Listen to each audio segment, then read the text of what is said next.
welcome everyone. We are very honored to have Dr. Jon Greenberg here today, who will be presenting on how the discoveries of Isaac Newton and Ferdinand Magellan changed the Halachic definitions of up and down. This event is a part of our Science in Torah series, co-sponsored by Sinai and Synapses of the Scientists in Synagogues program. Dr. Jon Greenberg earned his doctorate in agronomy at Cornell University and studied with Rabbi Chaim Brovender at Yeshivat HaMivtar. He conducted research at the U.S. Department of Agriculture and the University of Pennsylvania, and is taught at the Abraham Joshua Heschel School in New York since 2008. Dr. Jon Greenberg has been presenting his Torah Flora Biblical Ethnobotany programs throughout North America and Israel since 2005. And with that, I will turn it over to you, Dr. Greenberg. Okay, thank you. So I'm going to be telling about 4 or 5 stories today, depending how many I can fit into the time available. But I should give you a little bit of background and framework for what it is that I've been doing. Torah Flora is a program that I developed as I was learning more both about agronomy and agriculture and history of food and agriculture, and also beginning to learn Torah more seriously at the same time. And I began to find increasing numbers of connections between these areas of knowledge to the point that I became convinced that there are many areas where we really can't understand the pshat, the basic meaning of many Torah-related texts without some understanding of the context in terms of the natural history and agriculture and the customs of the time that are being talked about. And there are many examples of this, but we're going to focus on one type of situation in particular today, which has to do with situations where new information comes to light that may challenge or be difficult to deal with in terms of existing halachic understanding of various situations that it has implications for. So the first one we're going to look at begins in the early 1800s. Despite the title, this is long after Columbus and Magellan had their voyages. Most, I would say, well-educated people by that time had accepted the idea that the Earth is roughly spherical. And there wasn't much dispute about this, but there were still, in terms of the folk beliefs, there were so many people who clung to older ideas about a flat Earth or other kinds of visions of how these things work. Now, by this time, we're talking about the early 1800s, there was a significant but small Jewish presence in the Americas, mostly Sephardic, in the Caribbean, to some extent in Latin America, and in some parts of what would later become the Eastern United States already by that point. Okay, and as a result, etrogim were beginning to be grown for their use in the Caribbean and in California by the 1830s, and also in Australia, where there was already a small Jewish presence as well. Now, there's a principle in halakha that applies to the mitzvah of the arba minim, where we use the etrog along with the other part, lulav and so on Sukkot, but it's a general principle that implies in principle beyond that. Any plant items that we use for the purpose of a mitzvah must be oriented during the performance of the mitzvah in the same way in which they grew. So if you think about it, when you take your arba minim, you have the lulav pointing up, the leaves growing in the direction that they grew. And likewise with, I have to make this a little louder. Okay, and likewise, the hadassim and the aravot. And the etrog is also, we turn it upside down initially till we make the bracha, and then we turn it right side up to prove. So everything is meant to be in the orientation in which it was grown. Now, around 1832, is a Rabbi Yaakov Ettlinger in Germany published a book called Bikurei Yaakov, in which he asked the following question and answered it. His concern was, given this halakha, what happens if someone were to take some of these etrogim that are grown in what were then new areas of cultivation from the Caribbean or from Australia or from California and bring them back to Europe where he lived? Could they be used on Sukkot for the arba minim? The concern was, given the idea that the Earth is approximately spherical, and we look at the angle between the different directions, then we see that from the perspective of Rabbi Ettlinger in Germany, Caribbean etrogim were about 90 degrees longitude off of vertical from his perspective, and the ones in Australia were upside down. So could this be used, and would you have to hold it sideways or upside down, or how would you use this? And he struggled with it for a while. And the conclusion he came to was that it was perfectly okay to use them. And the reason that he came to this conclusion, and I'll show you on my PowerPoint here so you can see more graphically, and we can look at what he actually wrote.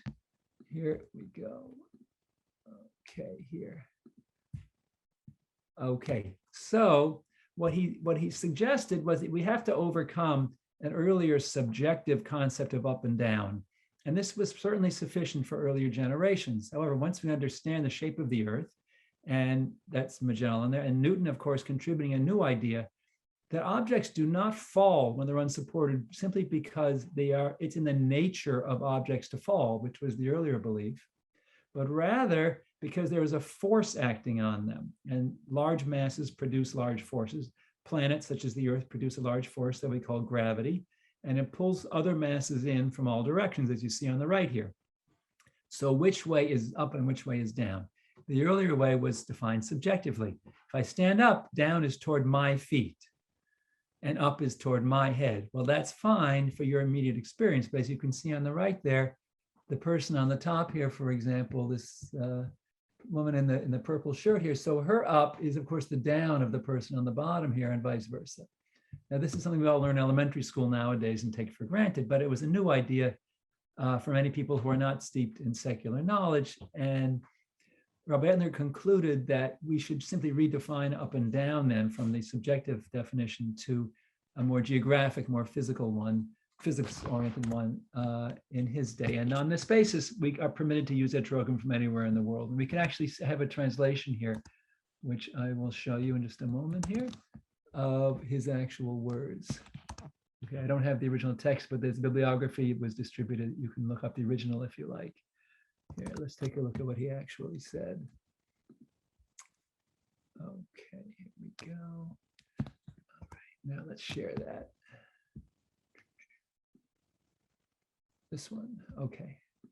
So here, I think you can probably, is this legible on your screens? You all see this? Yes, okay, good. Okay, so here this describes, okay, so here's the quotation, right? So Rabbi Shimon Bar Yochai in Masechet Sukkot says, all mitzvot must be performed in the manner in which they were grown. Okay, so he says, what about lulav retro grown away in faraway America or Australia? Can we use such an item which sprouted in the antipode of one's current location? So he tosses it back and forth, and then he concludes, as you can see at the bottom here. He says, he talks about the scientists. He says, the scientists write, their feet are opposite our own, and they are prevented from falling into space because God placed the force of gravity on the earth. Notice how he merges his religious perspective with his understanding of Newtonian physics here. So if we were to use the species grown there, they would perhaps be considered the reverse of the manner in which they grew, because from our perspective, the top of the liver hadas grew farther down than the bottom. On the other hand, he concludes, since they are taken in the manner in which they grew in relation to the ground, so that was the key transition here, to move from our subjective understanding to one more geological, geographic. This is derech gedilatan, the direction in which they grew, and therefore he concludes, we don't need to worry about this. This is perfectly fine.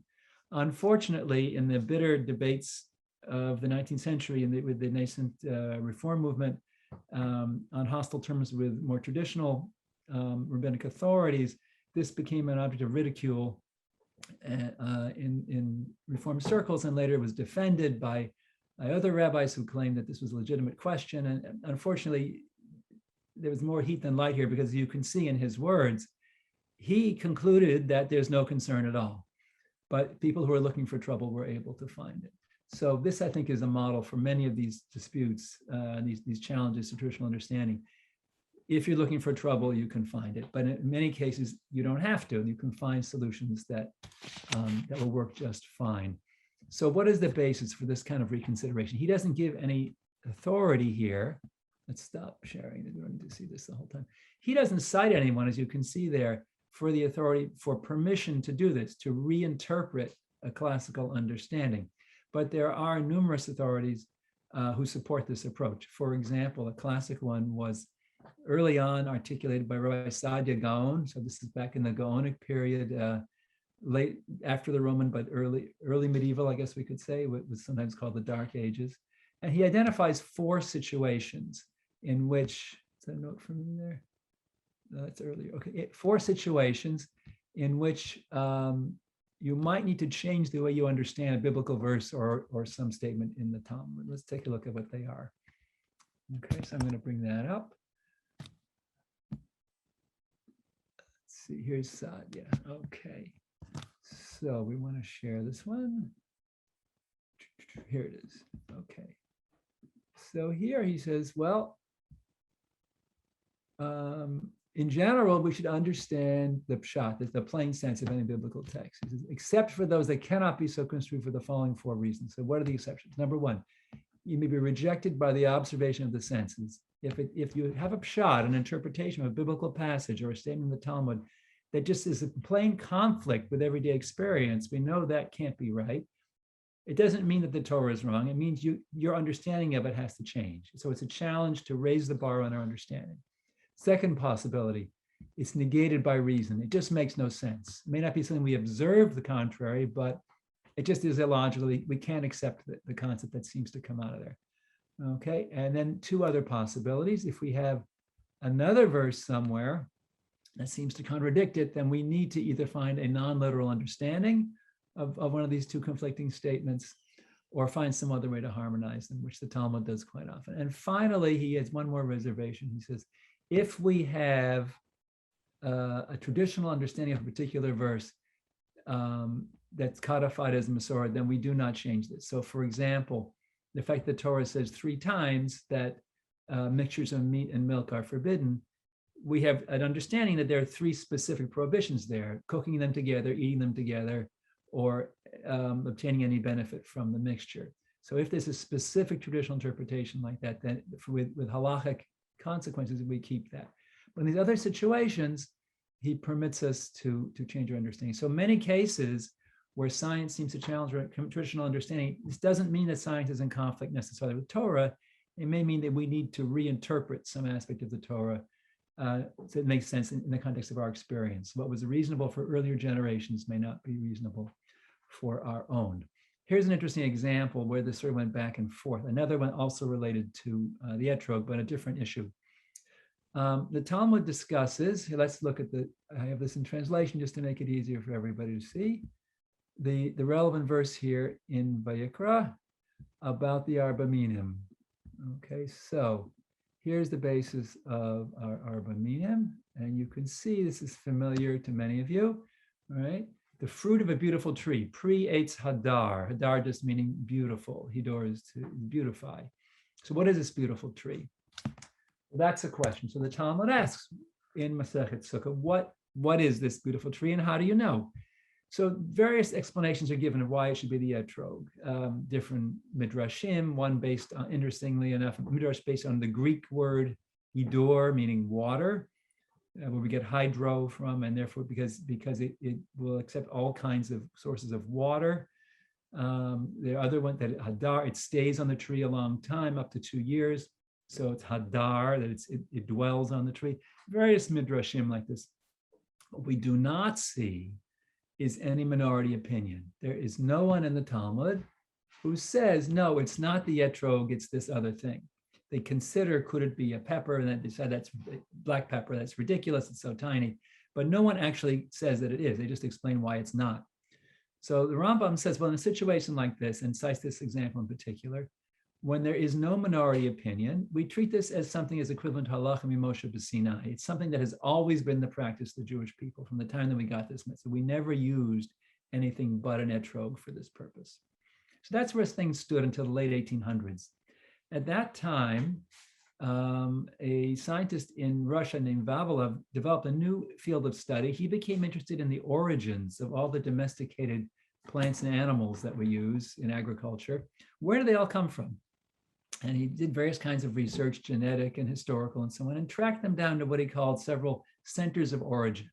For example, in the Middle East was a center of origin, the Fertile Crescent. And from there we get wheat and barley and probably oats and lentils and certain spices and so on. In the river valleys of Eastern China, citrus and rice. In Peru, potatoes. In Mexico, tomatoes, corn, and peppers. So different parts of the world were the centers of origin of these things. And as they were domesticated, people bred them to have the characteristics they wanted. And so they began to be different from the wild versions of these. So what about the etrog? So Vavilev's research was unable to turn up any examples, historical or archaeological evidence of the presence of the etrog in the Middle East before about the 5th century BCE. So he concluded whatever it was that Jews were using for their arba minim, for their pre-Eitz Hadar before the destruction of the first temple, it wasn't an etrog because there was no evidence of it being there. So this became known as the etrog problem. And it was something that nobody really wanted to talk about. If you've talked to professors of Jewish studies who took history and archaeology seriously, but also wanted to be Jewishly observant, they didn't want to deal with it. You asked them about it and they kind of stare at their shoes and no one knew what to say. This is where things stood until about the time of the first Gulf War in Iraq. Now, I've known a small number of archaeologists. I've met a few of them. They all seem like very rational people, but there was a group at this time. I don't know why they did this. They saw that war was breaking out in the Gulf and in Iraq, and they said, this is a great time. We should go on a dig in Iraq now. Who knows why? But they did. They dug up an ancient village in northern Iraq, and they found 4,500-year-old, dried out, petrified etrog seeds. So this was much farther west and much earlier than anyone had ever found physical remains of etrogim before. There was some evidence from the wall paintings in some of the pyramids that there may have been etrogim there, but it wasn't absolutely clear that that's what was being depicted. It may have been lemons or something else. It's hard to tell. And it wasn't the fruit itself. It was just a picture. So this kind of raised the question again, maybe it's not so simple. Maybe we did have etrogim way back then. And later there was some DNA evidence that came out showing that the Buddha's hand, as some of you may be familiar with this type of etrog, it has branches like fingers. It's used in Chinese medicine and cooking. Was thought to be the original etrog, and then DNA studies revealed that it's not so simple, that the other types are just as old, and the etrog type may be just as old as the Buddha's hand citron. So the picture became a lot less clear, but a lot more open to the possibility of etrogim in the Middle East. The final interesting page in this story developed about 20 years ago at an archaeological dig at a site near it's in Jerusalem today, I believe, but it was at the site, it was outside the walls of ancient Jerusalem, called Ramat Rachel. This is an artist's reconstruction of what they think this beautiful estate or villa looked like in that location before it was destroyed. It apparently fell apart sometime after the destruction of Jerusalem by the Babylonians. So, and its inhabitants, who are believed to have been Israelites, were apparently allowed to continue living there under Babylonian occupation well past the destruction of the temple. We don't know the details of the political arrangement. However, this is what they think it looked like. And the walls are believed to have been whitewashed with plaster, which in that dry environment can last quite a while. Now, as you see today, even in Arab farms and villages, it's common to build a kind of formal garden in that part. And they found the remains of a formal garden there, usually with a nut tree in the center. There's an allusion to this in Shir Hashirim about the nut garden. It's not a garden of nut trees. It's a garden with a nut tree in the center, and then various spice and fruit and herb plants arranged formally and geometrically around it. So they found this area, and they wanted to know what these wealthy people in this house were growing for themselves or just to show off. Ostentation is a big deal if you can grow exotic plants from outside the area. That was sort of a prestige thing to do. Now, one of the ways you can do this is you dig up the ancient soil and you extract ancient pollen from there. Pollen grains have a surface layer that's extremely resistant to decay. It can exist for tens of thousands of years. And these can be used to reconstruct ancient climates because you can see what was growing in the area at an earlier time and see what the climate must have been like. For example, it's been determined from this that Alaska at one time, tens of thousands of years ago, before the ice ages, had a sort of subtropical climate based on the kinds of pollen that were found there. So they dug up some of the soil from the garden, they analyzed the pollen, and they found a lot of different things. Many of these plants were indeed exotic species, not typical of the area. So that was sort of a prestige thing that these wealthy people could do. They also found the pollen of date palms, willows, and myrtle. So 3 of the 4 species. So it really was begging the question, come on, we found 3, the 4th one's got to be here. Where's the etrog?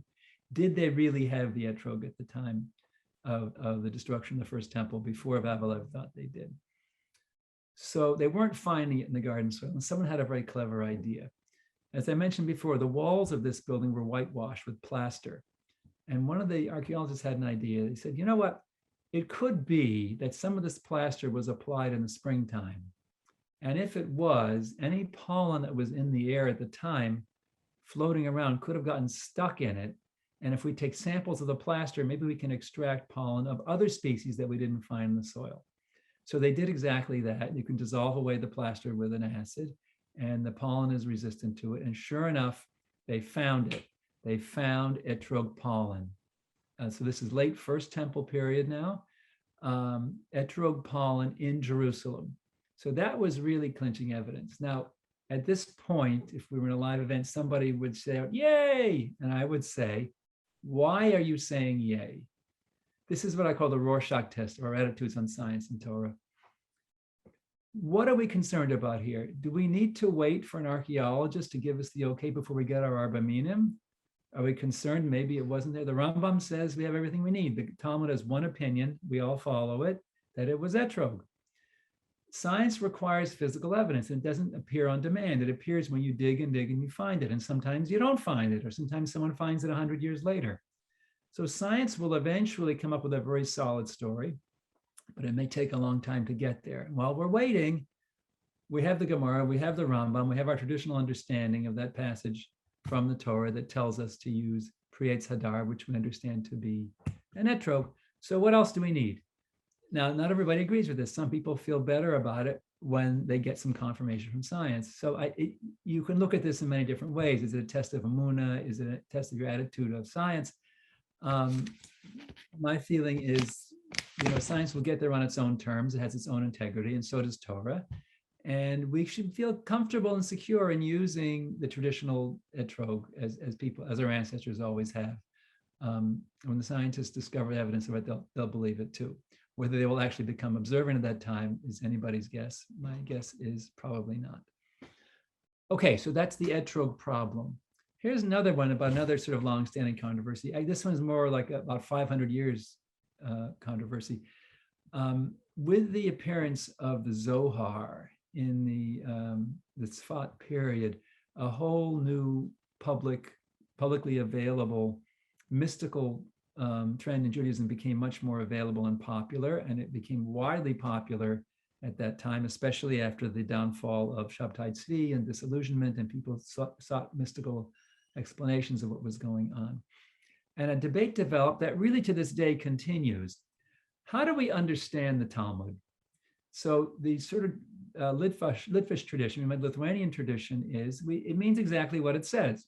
So whenever we see something in the Talmud that describes some physical situation, we take it to mean exactly what it says. The mystical approach is that all of this exoteric, explicit, halachic, practical discussion, the Talmud, is really an allusion to some deeper metaphysical reality. And sometimes we may see statements that conflict with what we believe to be accurate on the basis of scientific evidence or our own experience. That's okay. The physical examples are only there as a kind of Platonic example of some ideal that's more mysterious.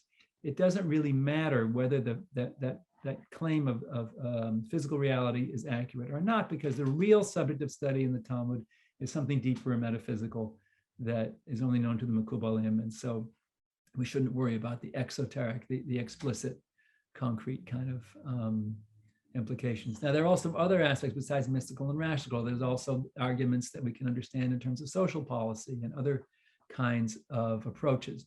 So I'm going to show you an example here of a passage that is an interesting example. This comes in sort of unexpected directions.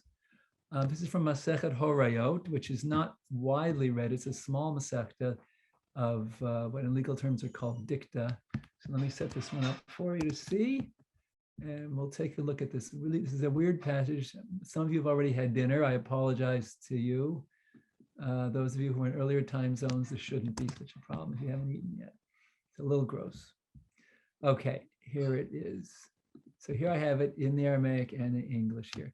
So this passage is discussing what appear to be some folk beliefs or folk medical beliefs about things that people might do or eat that are thought to have an effect on memory. And memory, of course, in this context, in the Talmud, we're talking about memory, retaining our Torah learning.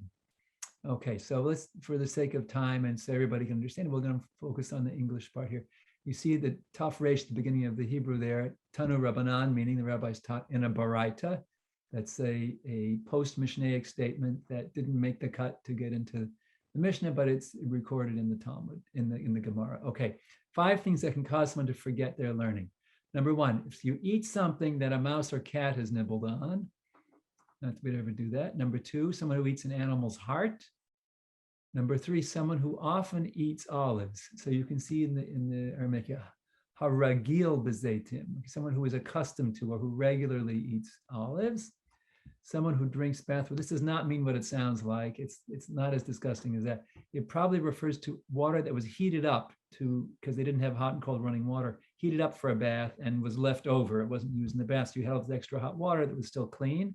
You might use that to make kind of tea or something. You might drink that. That was thought to interfere with memory. And someone who washes his feet one on top of the other. This may relate to positions that the Kohanim used to take during duchening or something like that. It's not clear what the significance of that is. And somebody else chimes in, well, also if you roll up your clothes to put under your head like a pillow, that you're going to forget your learning. So this is all kind of weird, right? Here are 5 other things that are supposed to help you remember what you learned.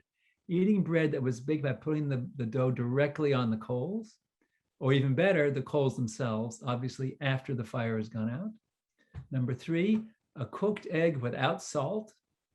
Number 4, someone who often consumes olive oil. And the first list had eating olives. This one has olive oil. And number 5, someone who consumed, number 4, I'm sorry, wine and spices. And the last one was thought to be good. If you have a pitcher of water you're going to use for making dough and you have some water left over, that was also thought to be good. And then always someone had something else. If you dip your finger in salt and eat it, that was thought to be good too. Okay, and Rabbi Yochanan has something to say about this too. Now, what in the world is going on here? Why is this important enough to put in the Talmud? Most yeshivot will teach that we do not follow the medical advice of the Talmud nowadays. Everyone has their own exception to that, but in general, we don't follow the medical advice of the Talmud. There's something odd going on. You notice that olives in one form or another appear in both lists.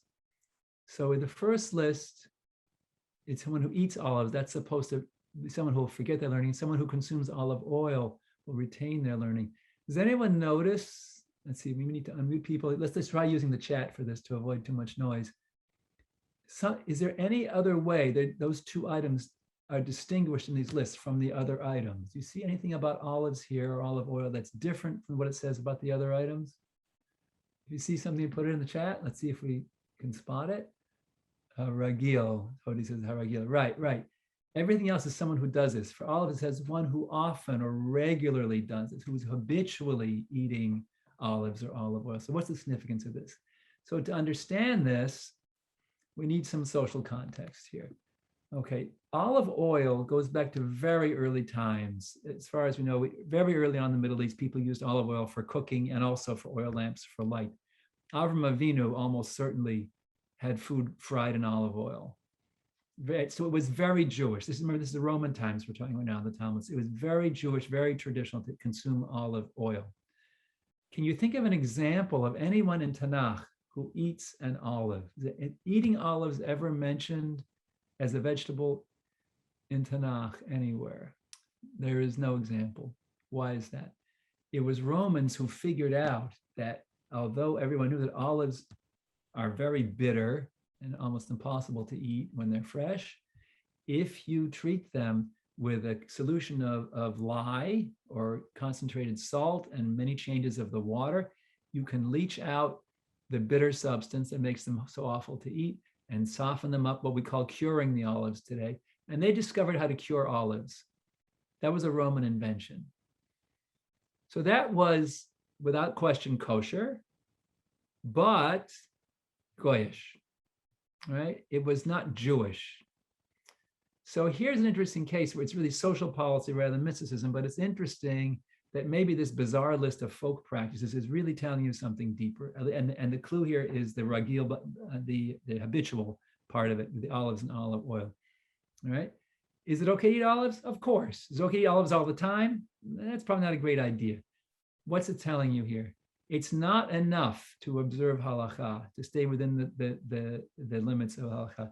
What the Baraita is telling you, I think, is you have to do more than that. You have to immerse yourself in a Jewish environment, because if you are always running off to the latest trendy restaurant to see the latest food fad, and in those days it was olives, and in the 90s it was sushi, and in the 60s it was pizza, and all these things that come and go, if you're always running off to the latest trendy restaurant to be cool, to be with, and to get the latest thing, latest trend, yeah, you will forget your Torah, because you're not going to be paying attention to it. You're going to be thinking about this cool new thing that's going on.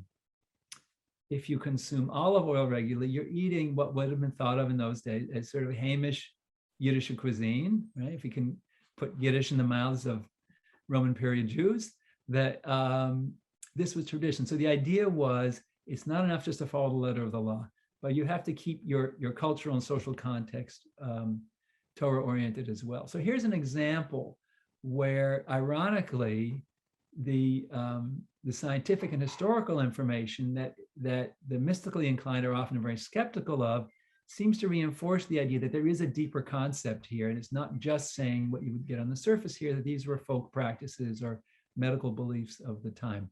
So it's interesting that we can fill in, and sometimes the lines don't always break in the conventional way. As we can see, that sometimes the scientific evidence, the historical evidence supports the position of those who were hostile to science and history, and sometimes it doesn't. So here's an example where it seems that it does. I'm going to give you another example here where the Torah, or not the Torah, excuse me, the Talmud actually anticipates a scientific discovery by about 1700 years. And this has to do with mushrooms. Okay, does anyone know? You can put this in the chat, and somebody probably knows. What bracha do you make before eating a mushroom? Does anybody know? Someone wrote Shakol. Sandy wrote Shakol. Right, that's correct, right? Okay, Shakol, not Borei Pri Adama, that you would say over vegetables. Why? It's not a vegetable. How is a mushroom not a vegetable? Gemara asked this question. So let's go back to our PowerPoint, and we'll see something interesting about this there. Here we are back. Here's Ramat Rachel again.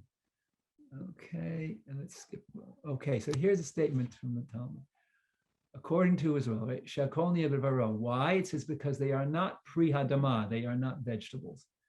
But the Gemara, you can anticipate the Gemara's challenge to this. What do you mean they're not pri hadama, they're not produce of the earth? Of course they are. They grow out of the ground, don't they?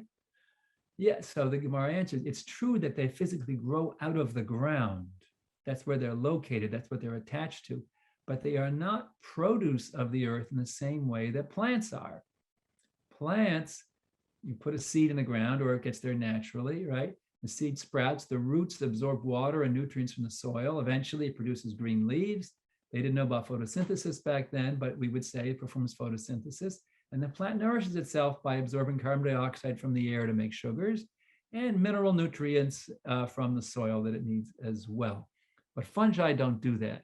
They are not nourished by soil minerals and gases in the air. They're nourished by decaying organic matter. They grow on the ground in many cases. They also grow on dead trees and sometimes even dead animals, but they are not growing out of the ground in the same way that plants do. Now, see what the Gemara is doing here. It's making a distinction between mushrooms and plants on the basis of physiology, that plants are what we would call in biology autotrophs. They make their own carbohydrates from photosynthesis, and mushrooms are fungi. They are heterotrophs. They consume external nutrients just as animals do. They don't eat, but just like animals, they need to be nourished with organic nutrients from other living things. So the Gemara makes the distinction on the basis of physiology. Now, biologically, we have the two-kingdom system most of us learned in high school, probably, or maybe earlier, right? That goes back to the 18th century. That has two kingdoms, the animal kingdom and the plant kingdom. There are a couple of animals on the left, a human and a dog. And Linnaeus would have placed all those things on the right in the plant kingdom, including the mushrooms that are there. So mushrooms were considered primitive plants or degenerate plants or some kind of specialized plants, sometimes even parasitic plants like the ones that the fungi that cause disease, but they were considered like plants. When microscopes were popularized scientifically in the 1800s, people began to see that plant cells and fungal cells have what's called a cell wall around them, a layer of carbohydrate around each cell. That seemed to confirm the idea. However, as biologists developed more information, they realized that it's not so simple, that actually plants and fungi are quite different. Fungi, as I mentioned, are heterotrophs. They're actually in some ways closer to animals. And by the 1960s, a 5-kingdom system had been developed, including plants and animals. Fungi got their own kingdom. Fungi, unlike plants, do not have those organs. They don't have roots and stems and leaves and fruits and flowers. They don't grow that way. Some of them don't even have mushrooms. They are heterotrophs, unlike plants that are autotrophs. And then there are 2 other kingdoms. Protista includes mostly one-celled organisms that have a nucleus in their cells. So a lot of algae, for example, would fall into that category. Amoeba and paramecium, if you're familiar with those. And the last kingdom at the bottom here, Monera, is the bacteria. So these are arrangements thought to be in their ancestral form. In other words, the first living things are thought to have been bacteria. From these came Protista with more complex cells with a nucleus. And from the Protista came the animals, the plants, and the fungi. Okay, so the fungi got their own kingdom in the 1960s. This is about 1700 years after that statement in the Talmud. Why did it take so long? A primary reason is that Linnaeus, if you look at his descriptions of plants and animals back in the 1700s, relied almost exclusively on anatomy. His description of any species of plant and animal is in terms of its physical structure. It's an anatomical structure. He did not pay much attention to physiology. So the Talmud had an insight that the biologists were only able to rediscover about 150 to 200 years after Linnaeus published his system of classification. And finally, evidence accumulated to the point that Whitaker decided to do this. More provocative, more recent form is based on comparison of DNA and RNA sequences for clues to similarity and shared ancestry. We find a more recent classification. So here, the blue and the red branches of this world family tree of living things, the original ancestor down at the bottom, the black trunk of the tree, the blue and the red, which take up most of the tree, are all bacteria. So Woese, in his classification based on RNA sequences, concluded that there are really 2 main types of bacteria, what we call bacteria, what he calls archaea, which is another type of bacteria. And then everything else is over on the right. Now, most of the branches off the brown tree on the right there are different types of protists. But look at what we've got here. Plants, animals, and fungi are all bunched together. Now, the way this diagram works, if you want to compare how closely related 2 different species are, you trace the path to link them through this tree. So for example, to compare how closely related animals are to slime molds, you would add the length of this line here. Can you see my pointer? Okay, plus this section here, plus this here. So the length of this, the longer it is, the more distantly related they are. The shorter it is, the more closely related. So animals, plants, and fungi are quite closely related. And the degree of diversity among bacteria is the majority of the diversity of living things on Earth, which is incredible. In other words, the difference between us and a mushroom and a slime mold and an oak tree and an onion is trivial compared to the difference among bacteria. So our way of thinking about this has changed enormously. It's a real challenge to our sense of human superiority to see ourselves put in such a minor position here on this family tree of life on Earth. But the point I wanted to bring out was, even before that, that the Talmud's recognition of the importance of physiology and classification would have been a useful insight had any of the biologists of the late 19th and early 20th century who developed all this evidence been inclined to look there. They might have found a clue that could have sped up the whole process. But people do not generally look in the Talmud for clues to biological classification. Let's see, we've got a few more minutes for one of my favorite stories here. If we can fit in Shemitah, people like to hear about that too. So this one is kind of fun. It's a little bit funny. This is a story that is in my Haggadah. I wrote a Haggadah that was published last spring before Pesach with a commentary based on the history of Jewish food and agriculture. It's called Fruits of Freedom. And you'll find it on my website, torah4.org, if you want to pursue that. This story found its way in there because it was a wonderful story. So in Masechet Pesachim, the volume of the Talmud that discusses Pesach, there's a story about an incident in which one of the rabbis from Yeshiva in Babylonia went to a small town where there were not very many learned people to give a talk before Pesach. So everyone came to hear him. They're very excited because they didn't get these opportunities very often. And he told them, when you make your matzah, you must use mayim shalanu. Mayim shalanu. Well, if you know some Hebrew, you know shalanu means ours, right? So the next morning, which was the day before Pesach, they all came to him with buckets and said, okay, give us water. We have to make our matzah because tonight is Pesach. And he said, no, you misunderstood. It's not mayim shelanu, our water. It's mayim shelanu, water that has rested, meaning you have to draw the water from the well the day before you're going to use it to make the dough for the matzah. Well, thanks a lot. Pesach is tonight. We don't have that option. So he said, all right, so this time you don't have that option. You weren't able to do it. I'm sorry, you misunderstood me. But in the future, you must draw the water the day before. Why do you have to take the water from the well the day before you use it to make matzah? Doesn't say. He never explained it. And the Talmud goes on to tell other stories after that. A second statement unrelated to this, many pages later, is an incident in which the rabbis are discussing where does the sun go at night. So most Jews at the time of the Talmud still believed in the Babylonian cosmology, which said that the sky is a solid blue bowl, inverted, so it's like a dome over the earth, and the edges are raised up above the ground so things can slip in and out there.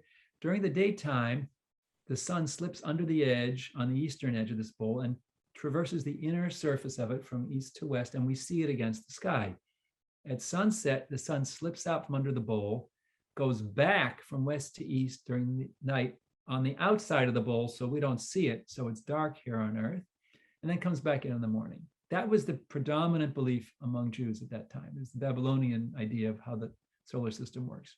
Ptolemy, a Roman, said, well, no, I think that's not right. I think the sun goes around the earth and it goes under the earth at night. Now this, of course, held on until Copernicus showed the other way around. It was actually the earth orbiting the sun, which was an insult to everyone's sense of importance. So they discussed these two ideas, and Rabbi Yehuda Nasi, the editor of the Mishnah, says, you know what, I think their idea makes more sense than ours. Because if you go out to a lake early in the morning when it's cold outside, you can see a mist over the water. And that's because there's steam coming up because the sun is under the earth heating the water from below. And so it gets hot and the steam comes up to the top. Now, anybody can immediately see what's wrong with this statement, right? I mean, anyone who's ever gone out to a lake early in the morning knows that the water is cold. And whatever that mist is, it's not steam. It's fog forming because the air is cold. And so the water condenses as droplets of liquid in the air, and that makes a fog, right? What's interesting is that in the story, no one objects. No one raised the obvious objection. They just accept what he says and move on. Why? I think because they just didn't care that much. There are no halachic consequences to this. However, Rashi takes the two stories, puts them together. Why did that rabbi in Babylonia say you have to use water that was drawn the day before? Because if you take it the day before and put it in a bucket or a bottle or whatever container you use, it's insulated from the ground. And when the sun goes under the earth at night, it won't heat the water as it will be heating the water in the well. So if you take water from the well in the morning, it was heated overnight by the sun, it's going to be warmer and more likely to make the dough chametz, and you're not going to have a good matzah. So Rashi connects the two stories. As far as I've been able to find, no one before him made this connection. Today, if you speak to mashgichim who work in matzah factories, they will tell you we are required to do this. So Streit's Matzah, for example, has a huge concrete tank that they fill with water, and they use it the next day. Now, it's easy to do that because most matzah in the United States and in most of the world is made between December and February when it's cold outside, so you don't have to worry about this. So they fill the tank, the water stays very cold, and they use it the next day to make the matzah. About 40, 50 years ago, I think it was 1950s or maybe 60s, Rabbi Tzvi Pesach Frank, who was the head of the Jerusalem Beit Din in the Old City, got a question from Argentina. about making matzah. They wanted to make their matzah. The problem is the same time of year that we're making matzah, so are they. And it's not winter there, it's summer in the Southern Hemisphere. So what about mayim shalanu? If you put the water outside overnight in Argentina, in the summer, it's going to get hotter, not colder, and we're going to get chametz. So what do we do? So he said to them, look, you cannot give up mayim shalanu, that's the halacha. But he had to make this new situation jibe with the halacha. He also had to make it practical. So he said, look, you can do a few things. Get a big walk-in cooler and keep the water in there, or add ice before you use it to make the dough. Or you can buy your matzah from somewhere in the Northern Hemisphere, or, you could move here to Israel and do all the mitzvot in their ideal form as we do here in Israel. So what he did was he was able to harmonize the requirement for mayim shalanu, which before Rashi's time, no one said was because of the sun going under the earth, or without doing violence to halacha, but also making a practical suggestion that they could handle in that situation. So we have, I'm going to skip the Shemitah story unless someone really wants it. I think I can take questions now. Amazing, Professor Greenberg. Thank you so much for this wonderful presentation. Professor, I gave up the university world to concentrate on teaching and research. Okay. Okay, so friends, if anybody has a question for Dr. Greenberg, we'd love for you to jump in now. Poland Spring to Sun. Yes, right. The idea is just you draw whatever the source is, get the water into a container the day before you use it. And that certainly is in a container when you buy it. So Poland Spring is just fine. I should caution you that if you're going to make your own matzah, don't just use the flour from the grocery store. That was milled with moisture and heat. And halachically speaking, it's already cooked. So you got to get Pesach flour for that. Who else wants to jump in with a science and Torah question? I was thinking of people in Argentina. Oh, for them. Right, they could use it, that's true. But so as Rabbi Frank said, but get your bottled water if you want to use bottled water, but put it in the refrigerator before you use it. This is a commercial bakery, so they need a lot of water. So they could have used tap water, but they needed some way to chill a large amount of water, or at least keep it from getting hot overnight before using it. Other ways, Copernican revolution. There were some Jews who resisted Copernicus' idea, and one of the arguments for Jews and Christians against it was the book of Yoshua, right? That Joshua prays that the sun stands still, so he has time to defeat his enemy in battle, not the earth. I don't think this is a big problem, but nowadays we're accustomed to having to raise the bar on these old interpretations because there are so many new discoveries. I mean, it's easy for us in the 20th, 21st century to say, well, that was fine. That was an earnest, honest prayer by Yoshua. God is capable of understanding what he meant, right? When he meant let the sun stand still, because in Yoshua's experience, it's the sun that moves, not the earth. And God is certainly capable of answering that prayer with a miracle. He did seem to extend the day somehow. Did the earth stand still? I don't know what happened, but at least Joshua's perception was that the day was lengthened. So I don't see that one as a real problem. Many people hung on to that. I think more than anything rational, it's discomforting emotionally for people to have to change the way they always thought about something. My grandparents understood it this way. My great-grandparents understood it this way. Why should I change? If this was right, why isn't it in the Torah? So distrust of science. So that was a kind of a Dr. Greenberg, Sandy writes, has anyone ever proposed not using water that stood overnight, since it seems to arise from a scientific misunderstanding? Are there other halachas that changed over time? So it's very interesting. Many people ask that question when they hear the story. So you got to be careful about this. The Talmud does not say that's the reason. The Talmud just records a story that he told people to do this. It's a totally unrelated section that talks about the sun going under the earth at night. Rashi, hundreds of years later, put the two together. And we've relied on him ever since because in his day, it made perfect sense to put these two beliefs together.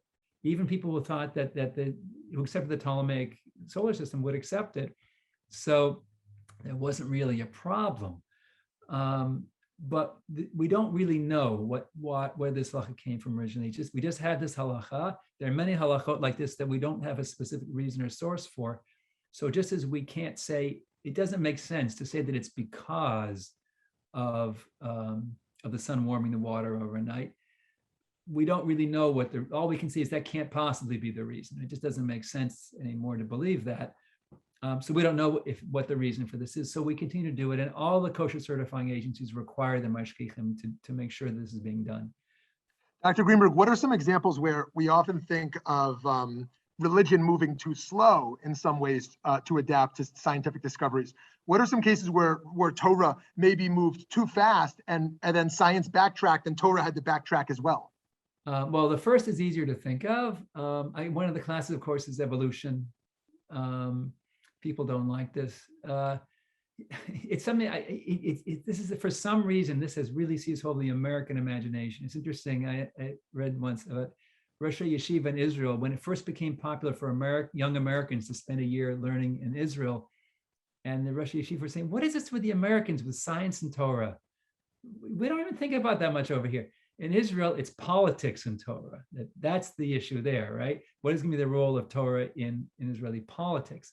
Americans have this issue about it. And I think it has a lot to do with the reactions, not of Jews or Judaism per se, but of the American low church, the anti-intellectual low church to book learning, university learning, and science in general. Is a skepticism of scholarship. And I spent a year in Colorado Springs, and there's a huge population there of right-wing fundamentalists with their own radio stations, even have their own zip code in their neighborhood. And I would listen to them on the radio. It was fascinating. And one of these preachers finally said, people ask me, why do you care about evolution? Anyway, it happened millions of years ago. What difference does it make? And he said, I'll tell you why. If that story about Adam and Eve didn't happen, then there's no original sin and there's no Christianity, and I'm out of business. Right? He was very honest about it. This is his concern. So, there's a Jewish version of that. But I think, if Jews for centuries have always understood those stories, well, not all Jews, but many Jews have understood them literally, it's a challenge to, are we really kind of waving our hands? Is this really legitimate? Actually, it is. The Rambam actually, and other medieval authorities, many of them said that everything up through Noah is not to be taken literally. That doesn't mean it didn't happen. It means, but don't take it so literally. There are many ways to understand this. And the Rambam even thinks that the 6 days of creation were not even periods of time. They're just conceptual categories. So that would be an example where there's been a lot of resistance. I would say the overwhelming majority of Jews today accept some form of the theory of evolution. They each struggle in their own way to reconcile it with Bereshit. And the resistance is primarily among people who believe that they can live without having to respond to science. We have a question here from Rabbi Hodi Nemes asking if you can tell us the Shemitah story, even in just a nutshell. Okay, so I've been working on Masechet Shvi since before the last Shemitah, which gives you an idea of how hard it is. The Yerushalmi is very tough. The manuscripts are in terrible condition, and it's hard to even get a shot of even what the text means, let alone when anyone thinks about it. But there are some interesting things in there. So one of them I found, strictly speaking, Daraita, from the Torah, we are supposed to stop most forms of agricultural work with annual plants. So we're not talking about tree crops here now, on Rosh Hashanah, at the beginning of Shemitah year. But the Gemara discusses having a sort of a buffer period just to be on the safe side. You don't go plant seeds the last day of Elul, because they're not going to take root until it's already Tishrei. So they discuss, is it 3 days, 3 weeks, 3 months? What is this buffer period? What's fascinating to me is that they give different times for different crops. In Talmudic times, rice paddy rice, which we think of with India and China, was grown in northern Israel. And the Rishalmi discusses how they would make the rice paddies. There were extensive waterworks there that were destroyed during the Crusades, but it was possible to grow rice in Israel, and it had its own harvest season.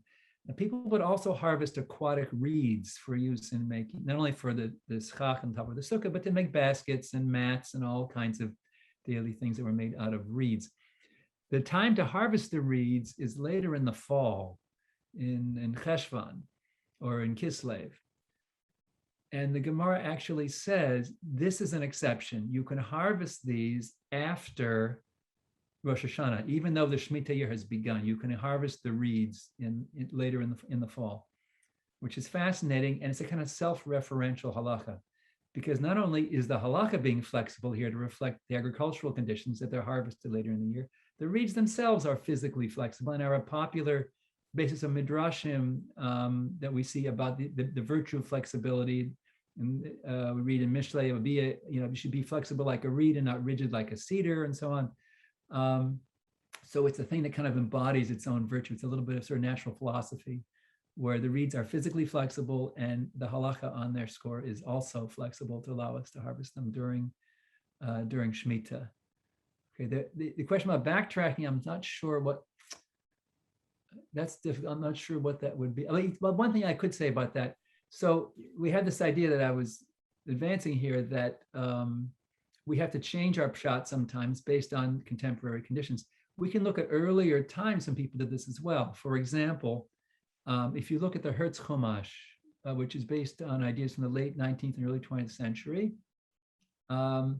it talks about evolution, and it tries to make a parallel between the 6 days of creation in Bereshit and the different periods of geological history. That in the beginning, there were these primitive organisms and aquatic organisms, and later there were land organisms, and that the 6 days correspond to 6 periods of geological time. They don't really match up very well. But this was an attempt based on the scientific understanding of that time. We also see people talk about the rakia, right? What is this rakia in the sky that separates the waters above and below?